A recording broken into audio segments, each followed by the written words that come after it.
Hi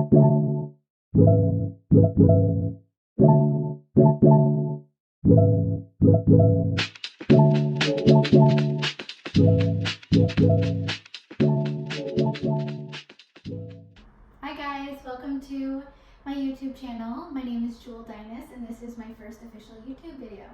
Today I thought that we could chat a little bit about what I'm reading in the Bible this week and we can learn to cook together on this channel. So I thought it would be fun to try a new recipe each week and kind of just share what I'm learning that week in the Bible, kind of talk about Jesus, learn how to cook, try some new recipes, and I think it'll be a lot of fun.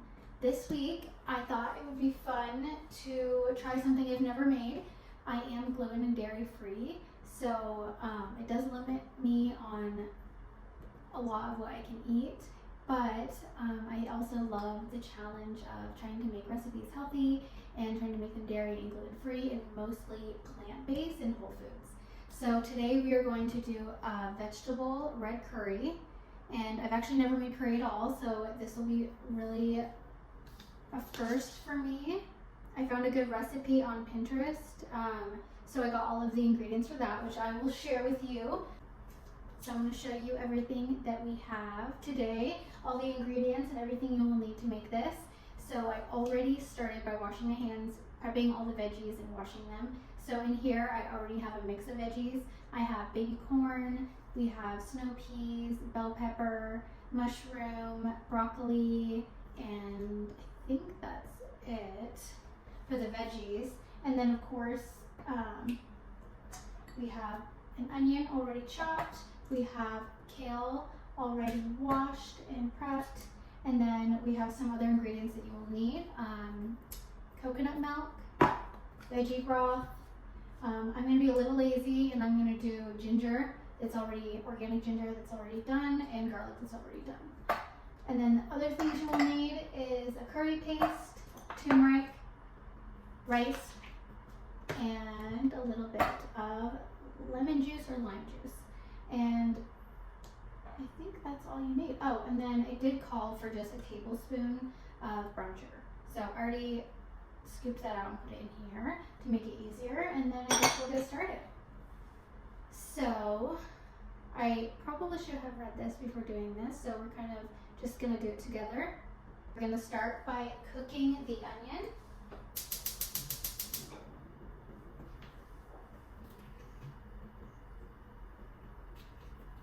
I just put a little bit of olive oil in the pan, and then I'm just gonna toss all of that in there. I don't know about you, but I am someone who is kind of a messy cooker, so that's kind of another reason why I needed to pre-prep everything, because as I'm like cutting and doing all this stuff, I use like 500 dishes and I have stuff everywhere. I love to cook, but I'm definitely a very messy cooker. So while that is warming up, we're just gonna kind of get that nice and softened, and then we're gonna add in the garlic, ginger, a little bit of salt, a little bit of black pepper, our veggies, and pretty much we're gonna add in everything. So we'll just let the onions get a little bit soft first, and then we do that. Alright, while this is cooking and getting all nice and brown, we can get into the word a little bit. And what I kind of wanted to talk about is what I've been reading this week in my Bible. This week I have been reading through Exodus. Specifically, I'm at the part of chapter 15 through 17, where God has, used Moses to deliver the Israelites out of Egypt, and he's rescued them and brought them across the Red Sea, and now they are in the desert on their way to the Promised Land, and they've just begun their journey. And as I'm reading this, I just think of how amazing it is, that they were delivered from the slavery. They, escaped Pharaoh and crossed the Red Sea, and all the miracles that happened along the way with the plagues beforehand, and then the parting of the Red Sea, and escaping them after they had been chased down by Pharaoh and the Egyptians. And now they are safe on the other side of the Red Sea, and not long after, 3 days later, after all of these amazing things, they're on their way, they're singing God praise and glory. And I specifically thought it was a beautiful, as soon as they crossed, they're just glorifying God, and they're singing, "The Lord is my strength and my defense. He has become my salvation. He is my God, and I will praise him. My Father God, I will exalt him." And then there's this long poem and these words of praise and glory to God, and it's just so beautiful, and they're just so joyous and happy and grateful for all that God has done for them and that he's delivered them out of slavery. So the Israelites are 3 days in, and they're starting to go through, the things that they have. They're starting to run low on things. I need to get going on adding in the other ingredients really quick. Okay, so we're going to add in some ginger.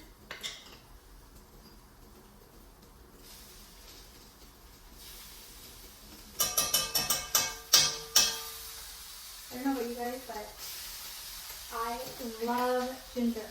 You could just eat ginger raw. And then garlic, about 2 tablespoons of garlic. It says 1, not ginger, but I just said 1 tablespoon of ginger because honestly, I don't think you can have enough ginger. Maybe you can. And then my curry paste, we are going to add in 2 to 3 tablespoons. Okay.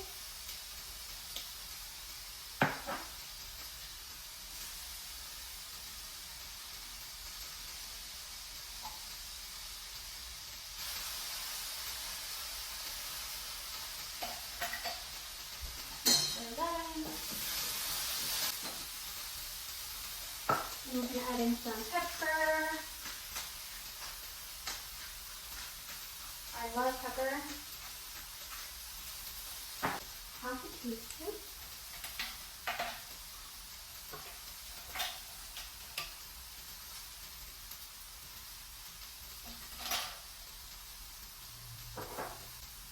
Then I'm going to add in the veggies and saute those.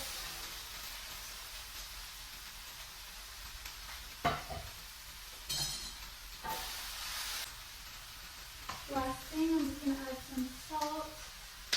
I know this isn't cute, but I bought this salt and I want to use it up. And they don't, it's too fine for a salt shaker. So there's that. And I'll probably add a little bit more pepper because I like things spicy and with a kick. It already smells amazing.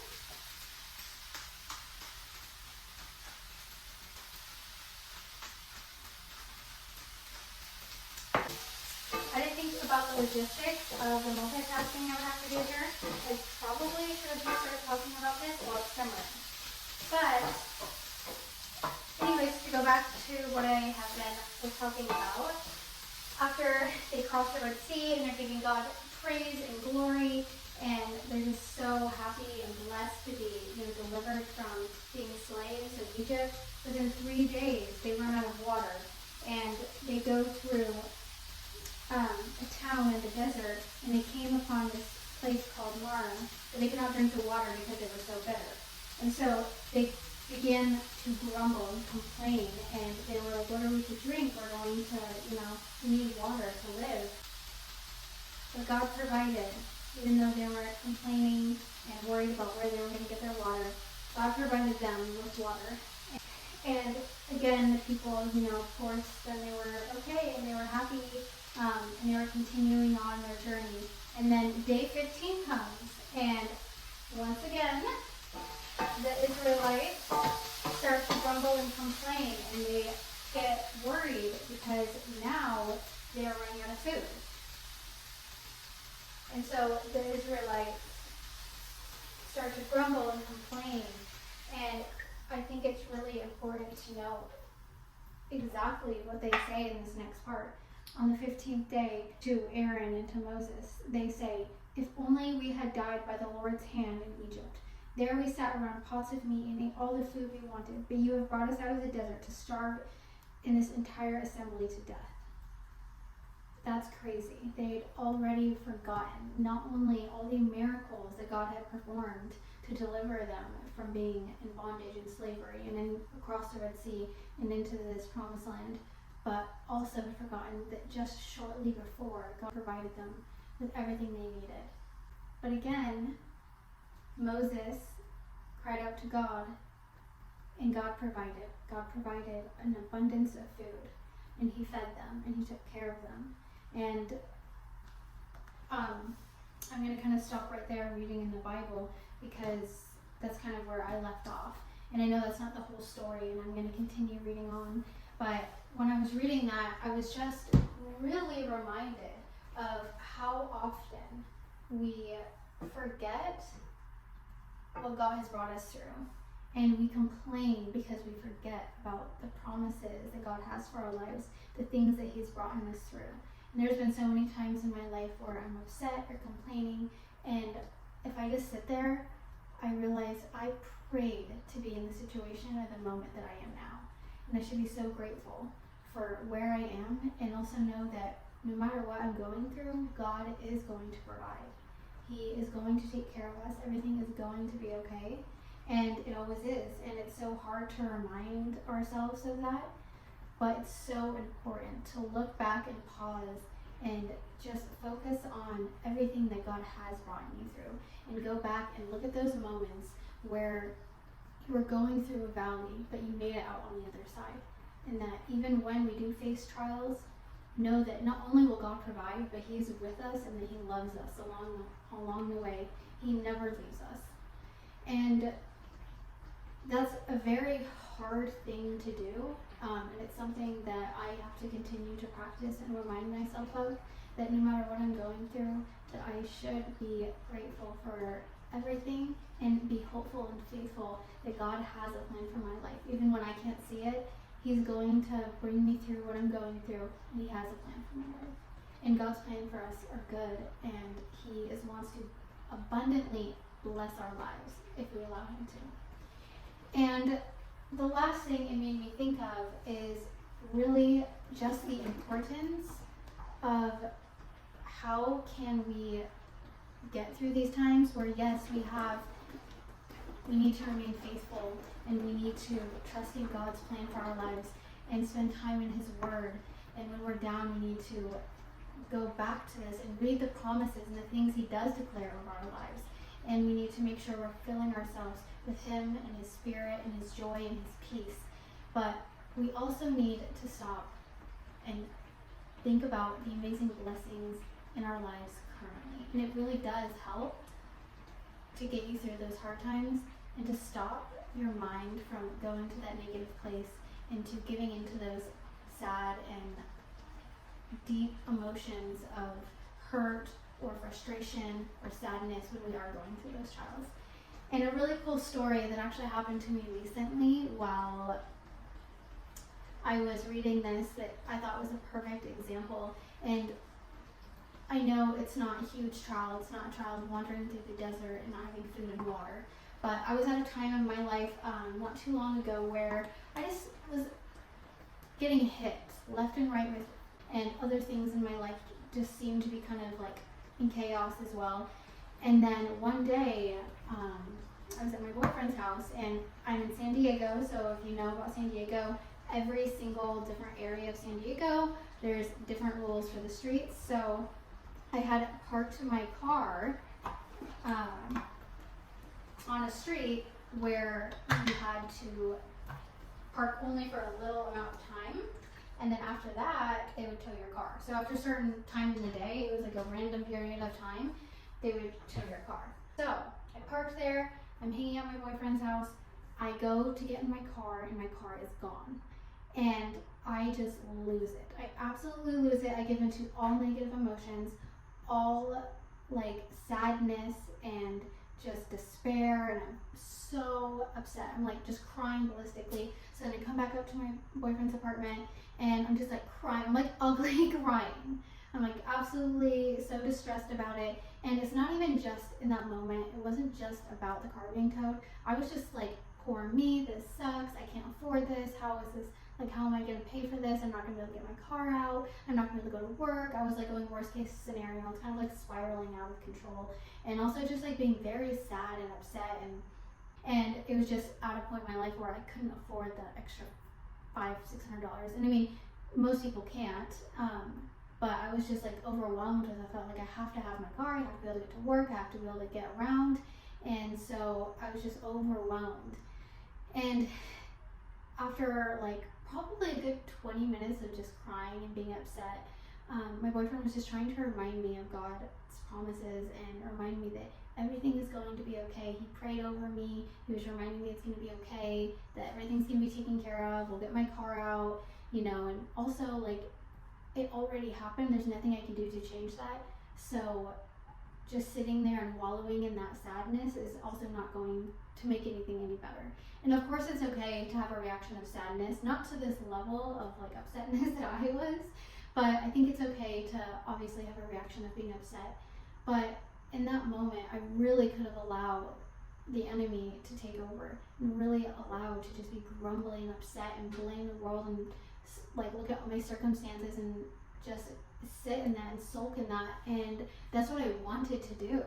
And as I was doing that, I was sitting there and crying, and I remember my boyfriend asking me, you know, it's gonna be okay, everything's gonna be fine, everything's gonna be taken care of. I think that you should think about 3 things you're grateful for and say them out loud. And I was appalled. I just remember how upset I was in that moment, and I was like, he did not just ask me to do that. And I just remember I was like actually angry. I was like, is he serious? I am like, no, like I'm not doing that right now. And I was so upset. And it lasted maybe 30 seconds of that thought and that like anger and frustration, and then my heart shifted because I was like, you know what? Fine. I'll name 3 things that I'm grateful for. And the second I spoke those 3 things out loud about the 3 blessings and 3 good things that God has provided in my life, instant peace. Of course, I was still, you know, sad that my car got towed and I had to deal with that, but I felt an overwhelming sense of peace. And it just goes to show just how powerful it is when you just stop, and when you're in a midst of trial and darkness, to just look at the amazing blessings and the things you do have in your life. Big or small, that is what you need to focus on when you're going through those times. And to remember that God has brought you through other things, and He has delivered you from other things, and He has blessed you with these things in your life. And those are things to cling on to and to look to and be grateful for in those times. And I remember not only was that just a shift for me, and like, wow, this, when I am feeling down, when I'm going through things, I'm going to profess with my tongue to God the things I am grateful for. And of course I'm going to come to Him with my troubles and pray to Him, but I'm also going to be grateful through these times and remind myself of the things and blessings He's done and doing in my life. Right after that, my boyfriend was actually kind enough to help pay to get my car out because I wasn't able to afford it, and I was a little bit stressed about, you know, paying him back right away. And I'm not joking you, within a week of him paying and getting my car back, an opportunity to make extra income out of nowhere came my way. And not only, this was in a week of that, not only was I able to pay him back completely and full for loaning me the money, I also was able to put some money into savings just in case something like that were to ever happen again. And it just goes to show and that God is so good. He always provides. He always finds a way to give us comfort and peace, and He will always take care of us. And sometimes it's not right away, and sometimes He doesn't always just show up in those miraculous ways. Sometimes we do have to go through storms or struggles that seem that they last a lot longer, that we don't feel as though we can get through. But it is important to remember that God is with us, that He hears us, He wants us to come to Him, but He will never leave us. He loves us, and He has an amazing plan for our lives. And of course, it's always very, very important to just remain grateful and remember all that God has done for you. And that's kind of all I wanted to share about that. But I just think that it's so amazing that God has just time and time again shown us amazing things in our lives, and He has brought us through so many things and continues to do so. But I also think it's funny how so often we forget. We forget what God has done. But you know what? It's also amazing, just as in the story, instead of God punishing the Israelites for not, being grateful and thankful, He shows them grace by providing, continuing to provide for them, and making them promises. And as I read through Exodus, I will continue to share more about the journey and what I feel God is speaking to me. But I hope this week that you can just go into your week and start your day reminding yourself and starting each day, whether you're going through a hard time or not, just starting your day with gratitude, writing down 3 things that you're grateful for each day, starting your week with gratefulness. I really think it will change your life, and it changes your whole attitude and outlook on the day. And now I feel like I should probably get back to the recipe. I'm kind of like not following this probably as well as I should be because I've been chit-chatting. But I feel like these are the types of recipes where they're kind of like dump recipes where they're probably going to taste good no matter what. So, just added in the kale, the brown sugar, and a tablespoon of gluten-free soy sauce.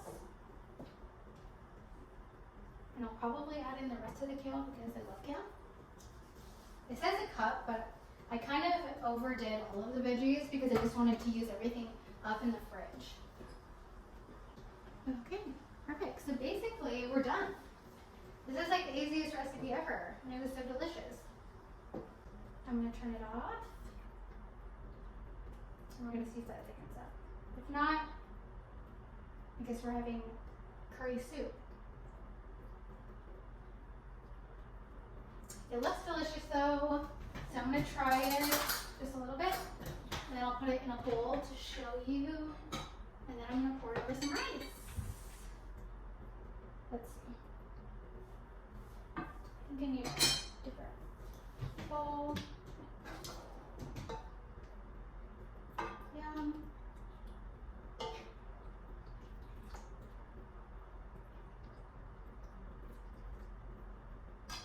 Oops. Okay. Just gonna show you guys. It looks so good. And then I'll just cook some rice and put some rice on the side. Well, I hope you guys enjoyed this video. I know that it was kind of hard to cook and chat, so I think for my next one, I will definitely do a little bit more cooking than chatting and cooking. And I just want to say thank you for watching. I do want to preface, I am no expert in the Bible. I have no degree, and I don't claim to, know everything or be an expert by any means. I'm just a regular Christian girl that wants to just share with people around her kind of what God is speaking to me personally as I'm reading through the Bible this year. And I thought no better way to do it than to learn to cook new fun recipes. So I will see you guys next week, and I hope you have a wonderful and blessed day.